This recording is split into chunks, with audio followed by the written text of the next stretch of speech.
Hello friends, book insider पर आप सभी का स्वागत है। आज हम बात करने वाले हैं how big things get done by Bent Flyvbjerg and Dan Gardner book के बारे में। किशन की जिंदगी हमेशा से कुछ अनऑर्गेनाइज थी। काम करने का जोश तो बहुत था, पर डायरेक्शन की कमी ने उसे बार बार फेल फील कराया। कभी घर रेनोवेट करने का प्लान बनाता तो कभी किसी नई बिजनेस आइडिया में हाथ डालने की सोचता, लेकिन हर बार हाफवे में थिंग्स मेस्ड अप हो जाती।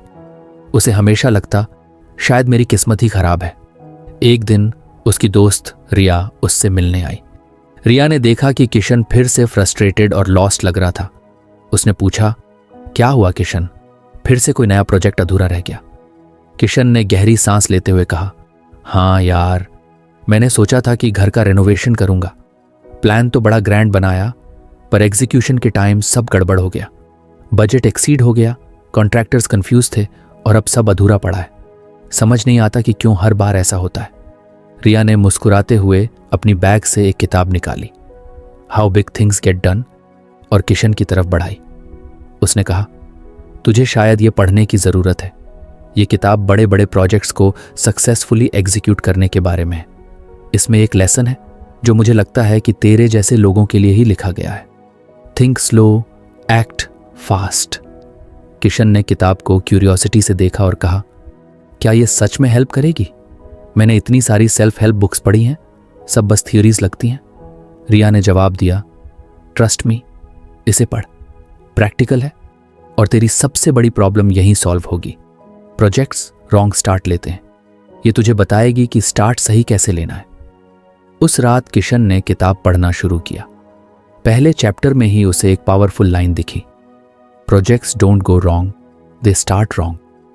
उसने सोचा, यार, ये तो मेरे हर फेल हुए प्रोजेक्ट की स्टोरी है।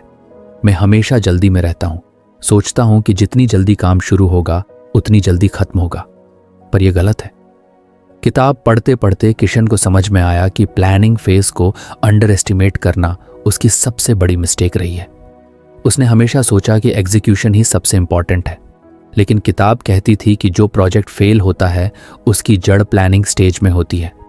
एक एग्जाम्पल में उन्होंने बताया था कि कैसे नासा अपने स्पेस मिशंस के लिए सालों तक प्लानिंग करती है, पर एग्जीक्यूशन का टाइम कम होता है। थिंक स्लो, एक्ट फास्ट, ये फ्रेज बार बार उसके दिमाग में गूंज रहा था। अगले दिन किशन ने खुद से कहा, अगर मुझे अपनी आदतें बदलनी हैं तो आज से शुरुआत करनी होगी। उसने अपनी नोटबुक निकाली और अपने घर के रिनोवेशन प्रोजेक्ट को एक बार फिर से एनालाइज करना शुरू किया। उसने सबसे पहले सोचा, मैंने गलतियां कहाँ की? उसे महसूस हुआ कि उसने कॉन्ट्रैक्टर्स को वेग इंस्ट्रक्शंस दी थी, मटेरियल्स के बारे में उसने खुद रिसर्च नहीं की थी, और सबसे बड़ी बात, उसने डेडलाइंस अनरियलिस्टिक रखी थी। किशन ने खुद से वादा किया कि इस बार वो सब कुछ सही से प्लान करेगा। रिया से इंस्पिरेशन लेते हुए उसने डिटेल्ड प्लानिंग शुरू की। उसने हर चीज को स्मॉल पार्ट्स में डिवाइड किया, जैसे पहले किचन का काम होगा, फिर लिविंग रूम का। हर टास्क के लिए उसने रियलिस्टिक टाइमलाइन बनाई। उसने कॉन्ट्रैक्टर से बार बार कंसल्ट किया, उनसे फीडबैक लिया, और सबसे बड़ा चेंज ये था कि उसने खुद को टाइम दिया हर डिसीजन को थॉटफुली लेने के लिए। एक दिन रिया वापस मिलने आई। उसने देखा कि किशन अपनी दीवार पर एक बड़ा सा चार्ट लगाए हुए था, जिसमें टास्क्स, डेडलाइंस और प्रोग्रेस सब ट्रैक हो रहा था। उसने हंसते हुए कहा, वाह, लगता है तूने किताब सीरियसली पढ़ ली। किशन ने मुस्कुराते हुए जवाब दिया, हाँ यार, ये line think slow, act fast मेरी लाइफ का मोटो बन गई है। प्लानिंग फेज में टाइम लगाना अब मुझे बेकार नहीं लगता, बल्कि नेसेसरी लगता है। अब मुझे पता है कि अगर स्टार्ट सही हुआ तो एग्जीक्यूशन स्मूथ होगा।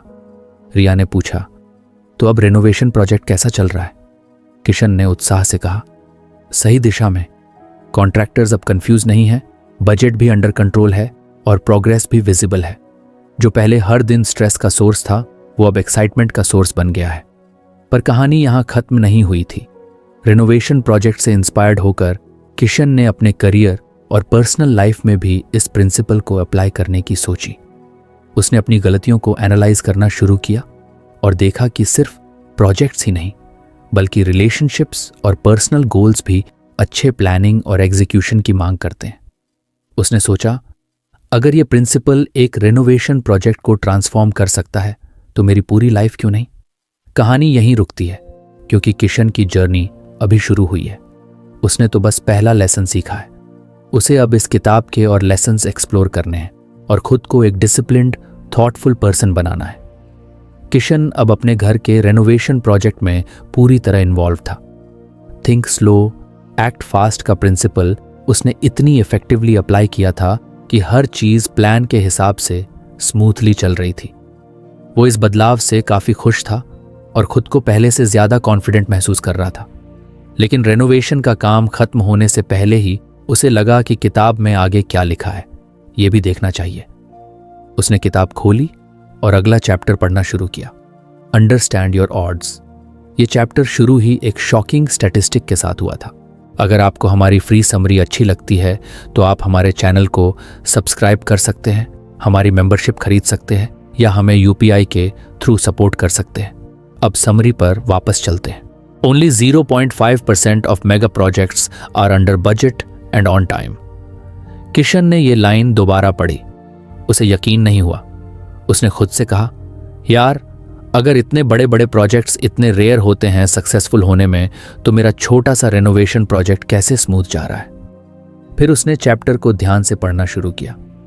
फ्लाईबियर का कहना था कि किसी भी प्रोजेक्ट में सक्सेस के लिए सबसे जरूरी चीज है अपने ऑड्स को समझना। अगर तुम्हें अपनी ऑड्स का अंदाजा नहीं है तो तुम कभी विन नहीं कर सकते। किशन ने सोचा, यह तो बिल्कुल सही बात है। जब तक मुझे पता नहीं होगा कि मेरे रास्ते में कौन कौन सी चैलेंजेस आ सकती हैं, मैं उनके लिए प्रिपेयर कैसे करूंगा। अगले दिन उसने अपने रेनोवेशन प्रोजेक्ट की प्लानिंग डायरी उठाई और सोचा कि ऑड्स एनालाइज करने की प्रैक्टिस की जाए। उसने खुद से सवाल किया, कौन कौन सी चीजें गलत हो सकती हैं। Budget issues. किशन ने गौर किया कि रेनोवेशन का काम अक्सर बजट से बाहर चला जाता है। उसने सोचा, अगर मटेरियल्स के प्राइसेस अचानक बढ़ गए तो, या अगर लेबर कॉस्ट ज्यादा हो गई। उसने कंटिंजेंसी फंड बनाने का फैसला किया जो टोटल बजट का 10% होगा। 2. डिलेज। उसने देखा कि कंस्ट्रक्शन प्रोजेक्ट्स में डिलेज बहुत कॉमन है। उसने सोचा, अगर किसी रीजन से कॉन्ट्रैक्टर समय पर काम नहीं कर पाए तो क्या होगा। उसने एक बफर टाइम प्लान किया ताकि दिल्ली के बावजूद डेडलाइन रियलिस्टिक रहे। 3. Quality problems. किशन ने सोचा कि अगर मटेरियल्स की क्वालिटी खराब निकली तो। उसने सोचा, मुझे सप्लायर्स को अच्छे से वेट करना होगा, हर चीज को इंस्पेक्ट करने का टाइम रखना पड़ेगा। 4. अनपेक्षित चुनौतियां। अचानक बिजली या पानी का कोई इश्यू आ सकता था। उसने सोचा कि लोकल एक्सपर्ट्स की एक लिस्ट रेडी रखनी चाहिए जो इमरजेंसीज में मदद कर सके।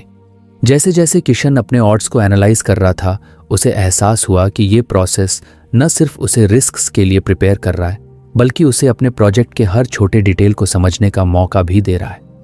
वो अब सिर्फ ब्लाइंडली काम नहीं कर रहा था, बल्कि एक स्ट्रैटेजिस्ट की तरह सोच रहा था। शाम को रिया फिर से मिलने आई। उसने देखा कि किशन अपने कमरे में एक बड़ा सा व्हाइट बोर्ड लगाए हुए ऑड्स की एक डिटेल्ड लिस्ट बना रहा था।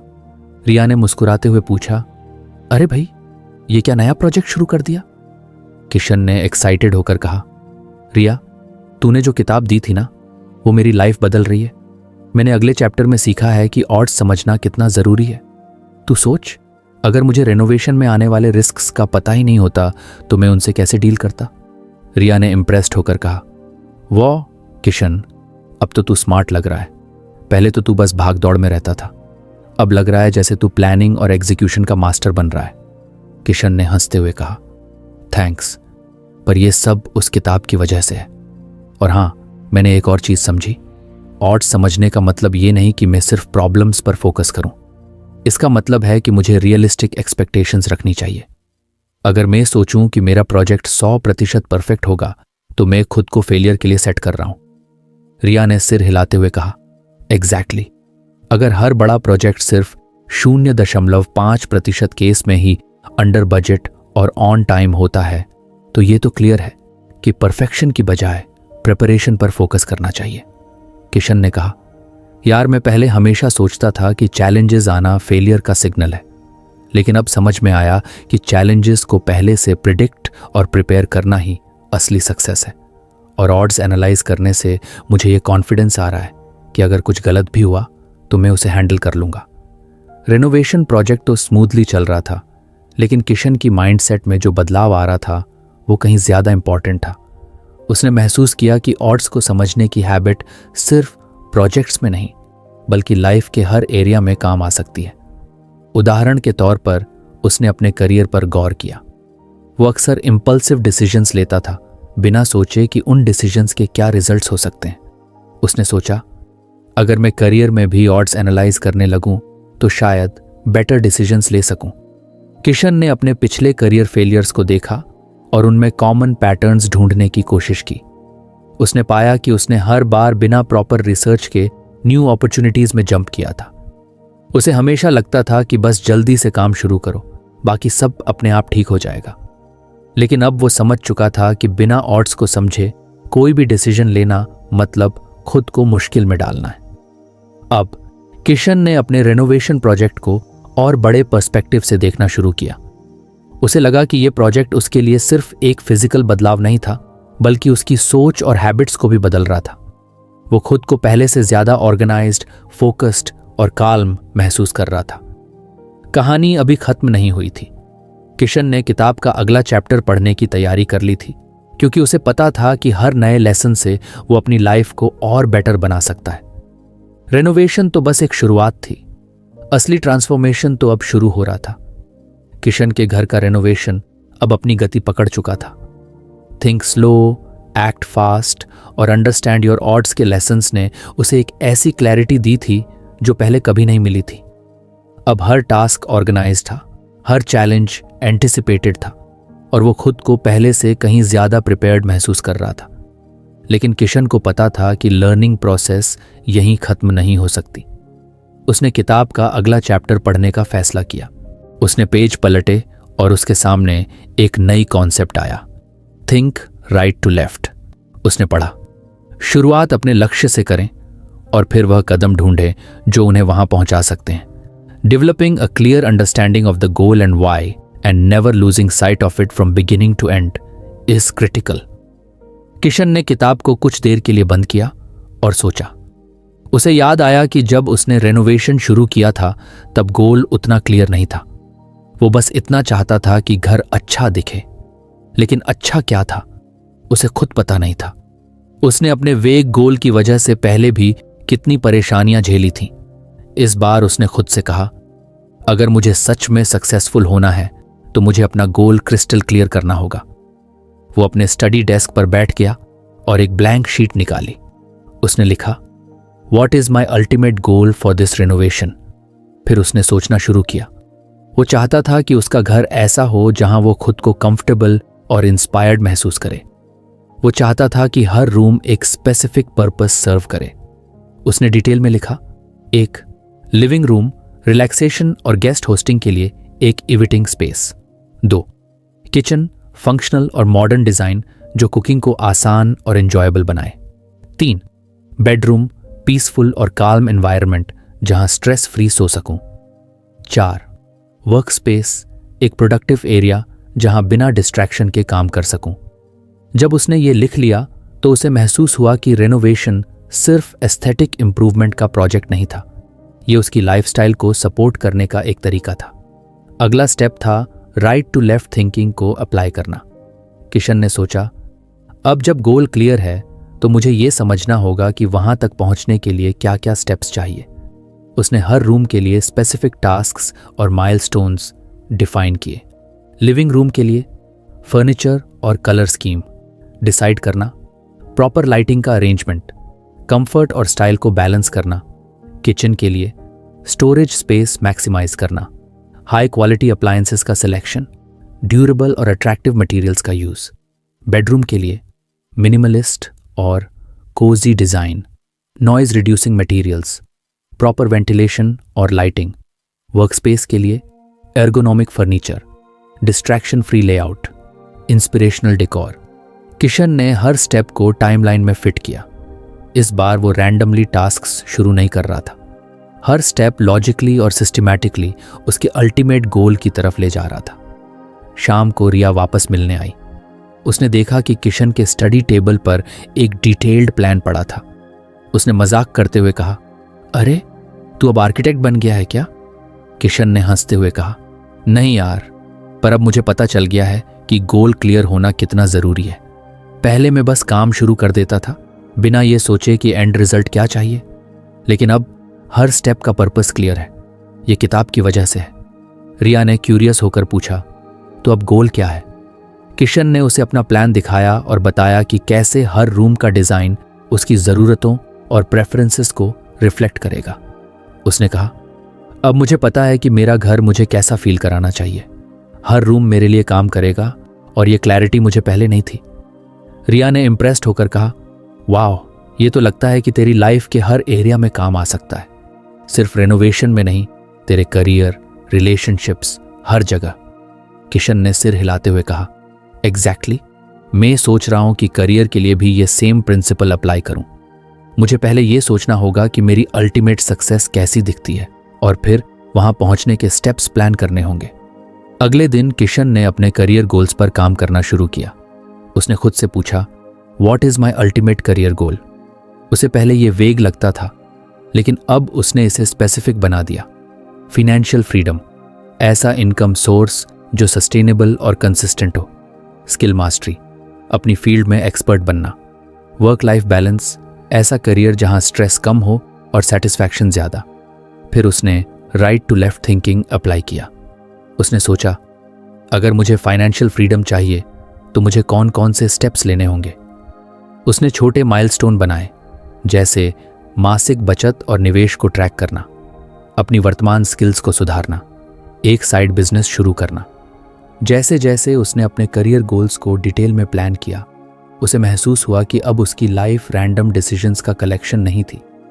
अब हर एक्शन उसका पर्पस सर्व कर रहा था। किशन का रेनोवेशन प्रोजेक्ट उसकी क्लैरिटी और ऑर्गेनाइज्ड सोच का पहला एग्जाम्पल था, लेकिन अब वो इस क्लैरिटी को अपने पूरे लाइफ अप्रोच का हिस्सा बना रहा था। उसे एहसास हुआ कि गोल सिर्फ एक रिजल्ट नहीं है, गोल वो मोटिवेशन है जो हर स्टेप को मीनिंगफुल बनाती है।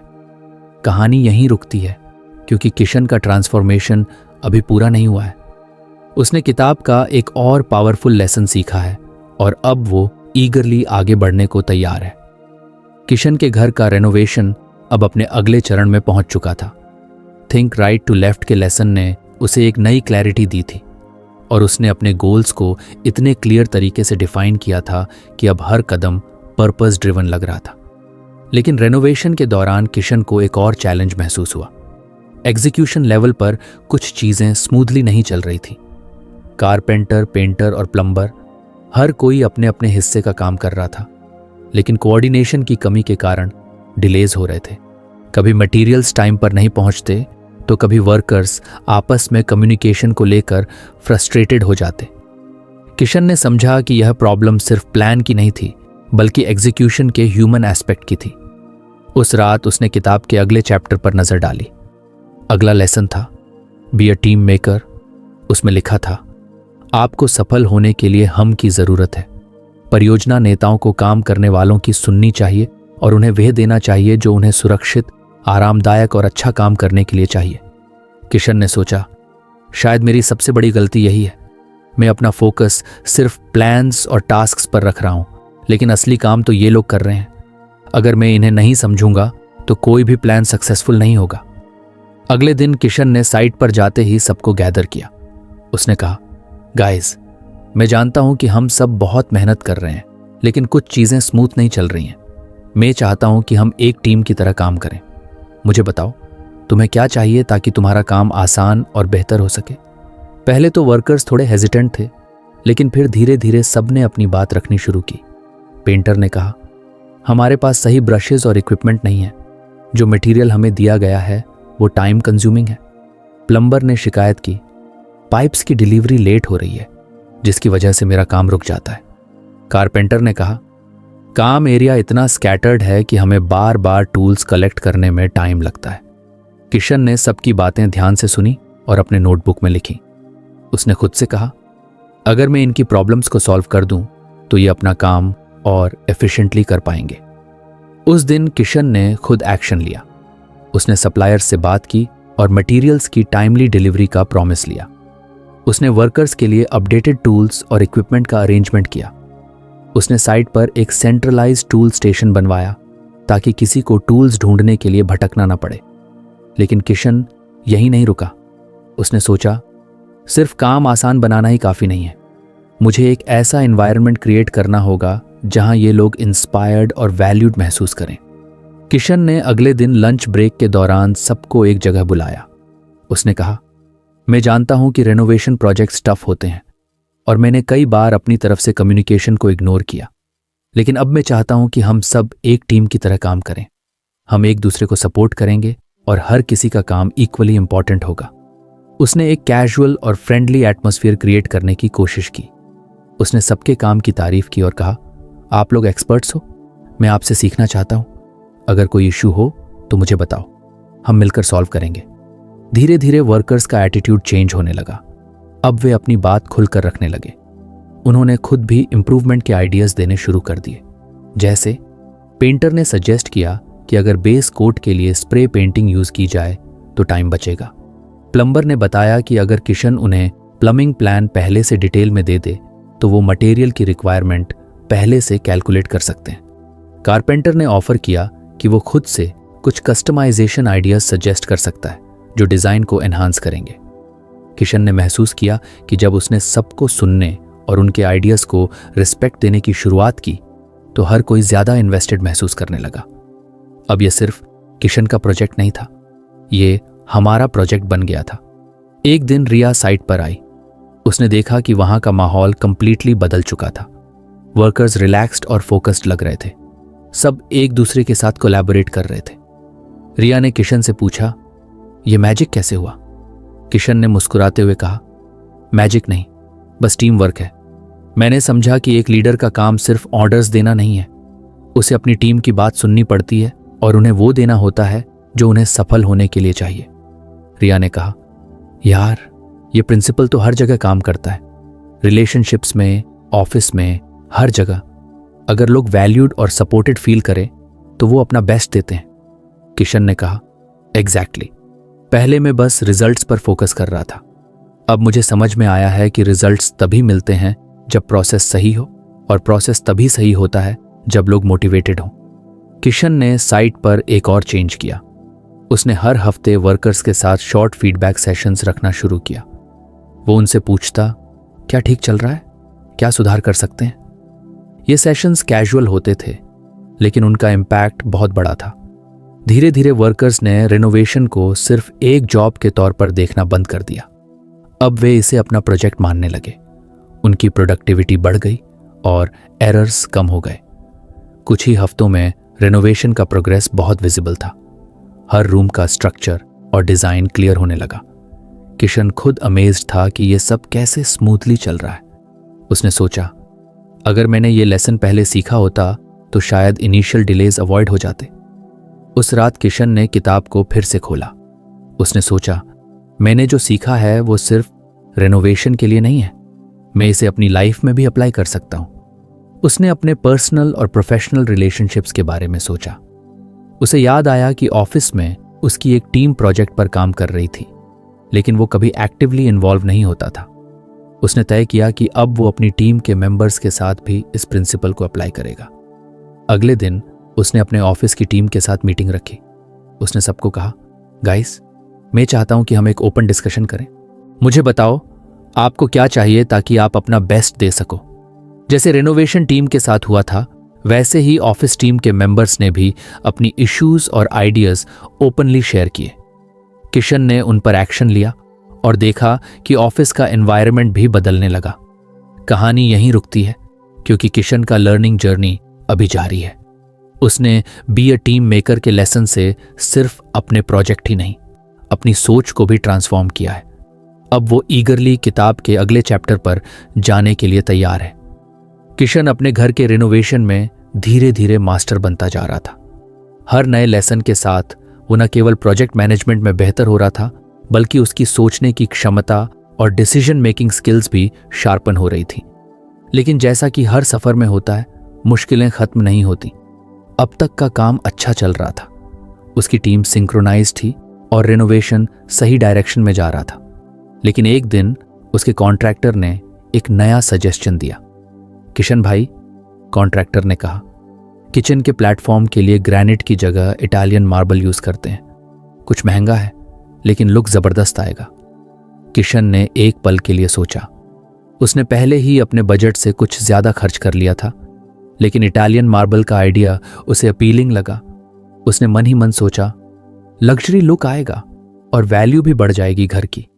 लेकिन फिर उसे याद आया कि उसने अभी तक किताब का अगला चैप्टर पढ़ा ही नहीं था। रात को उसने किताब खोली।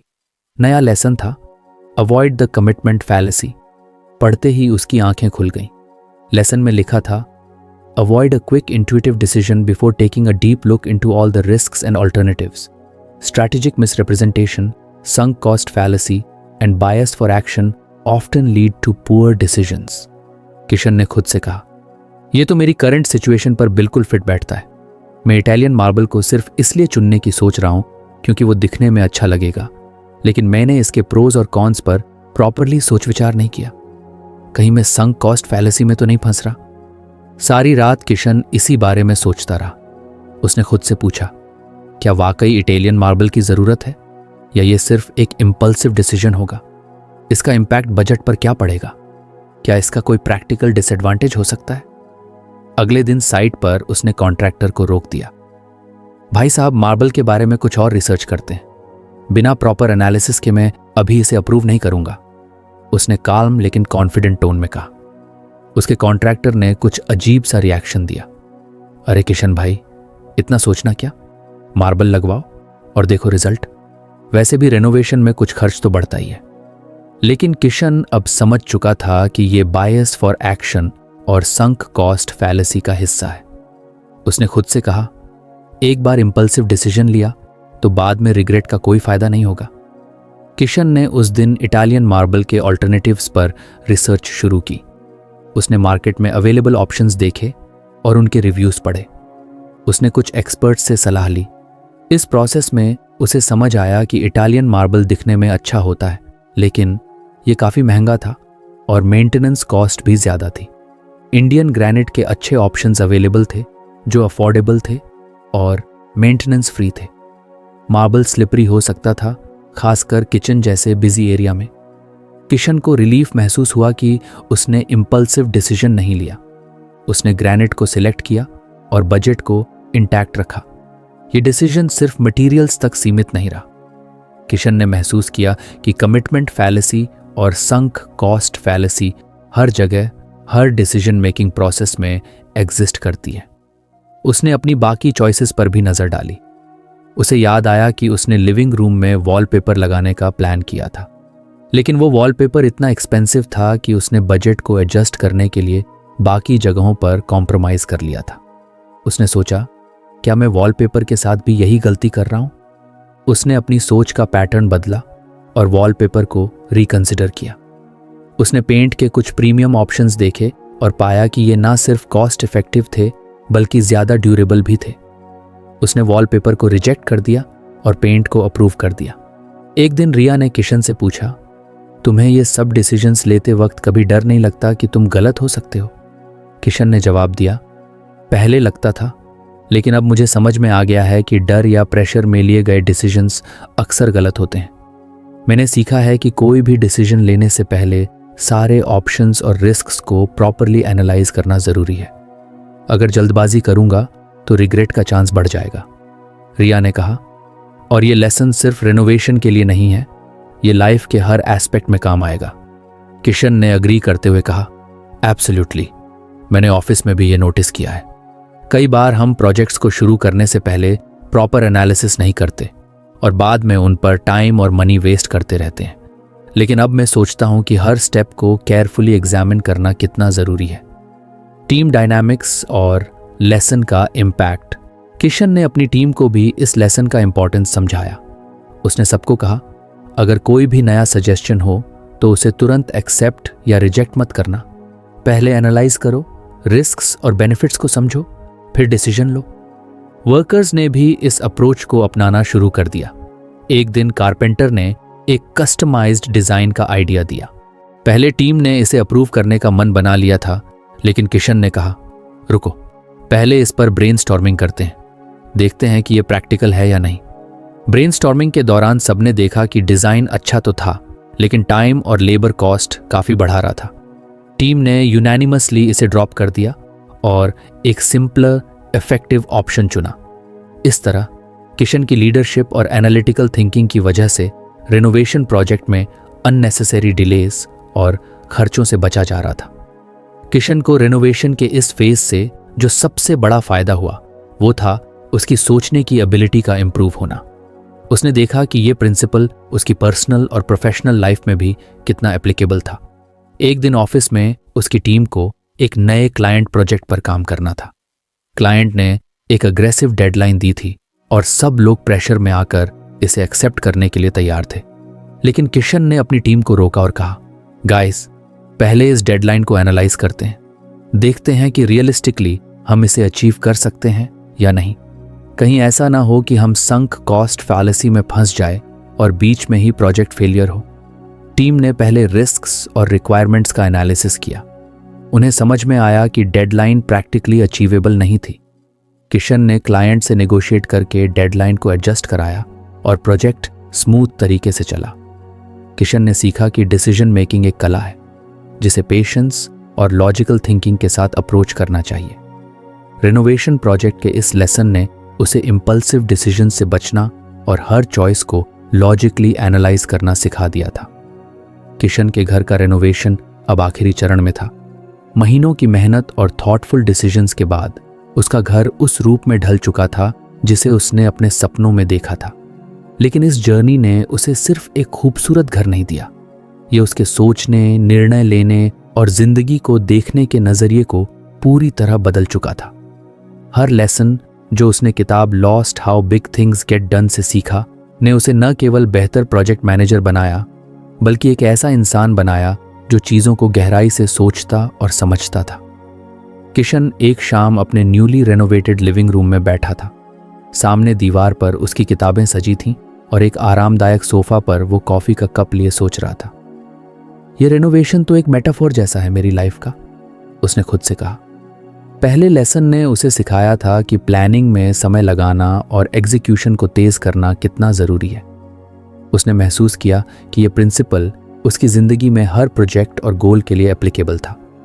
हर बार जब उसने जल्दबाजी में डिसीजंस ली तब चीज़ें बिगड़ीं, लेकिन जब उसने सोच समझकर प्लान बनाया तो आउटकम्स हमेशा बेहतर निकले। दूसरे लेसन ने ऑड्स को समझने और रिस्क्स को रियलिस्टिकली असेस करने की इंपॉर्टेंस को हाईलाइट किया। किशन ने महसूस किया कि अक्सर लोग खुद को सिचुएशंस में ओवर एस्टिमेट कर लेते हैं और यही उनकी असफलता की वजह बनती है। उसने अब ये प्रिंसिपल अपने करियर में भी अपनाया। कोई भी नया प्रोजेक्ट शुरू करने से पहले वो पूरी ऑनेस्टी से ऑड्स असेस करता और उसी हिसाब से प्लान बनाता। तीसरे लेसन ने उसे गोल क्लैरिटी का महत्व सिखाया था। उसने रिनोवेशन के दौरान यह जाना कि जब गोल क्रिस्टल क्लियर हो तो डिस्ट्रैक्शंस का कोई सवाल ही नहीं उठता। उसने ये हैबिट अपनी पर्सनल और प्रोफेशनल लाइफ में भी इंटीग्रेट कर ली थी। अब वो हर सुबह अपने दिन का पर्पस लिखता और उसी के हिसाब से प्रायोरिटीज सेट करता। चौथे lesson, be a team maker, ने उसे लोगों के साथ इफेक्टिवली काम करना सिखाया। किशन ने सीखा कि टीम को एकजुट रखना और उनकी नीड्स को समझना ही एक लीडर की सबसे बड़ी ताकत होती है। उसने महसूस किया कि जब वर्कर्स को सम्मान और सपोर्ट मिलता है तो वो भी अपना बेस्ट देते हैं। उसने इस स्किल को अपने ऑफिस में भी लागू किया और देखा कि उसकी टीम का प्रोडक्टिविटी और सेटिस्फैक्शन लेवल दोनों इंप्रूव हुए। अंत में पांचवें lesson, avoid the commitment fallacy, ने उसे सिखाया कि बिना सोच विचार के डिसीजंस लेना सबसे बड़ी गलती होती है। उसने सीखा कि संक कॉस्ट फैलेसी या इम्पल्सिव डिसीजन से बचकर ही लॉन्ग टर्म सक्सेस हासिल की जा सकती है। रिनोवेशन के खत्म होने के बाद किशन ने अपनी किताब को अलमारी में रखते हुए एक बात ठानी। उसने सोचा कि ये लेसन्स सिर्फ रिनोवेशन तक सीमित नहीं रहने चाहिए।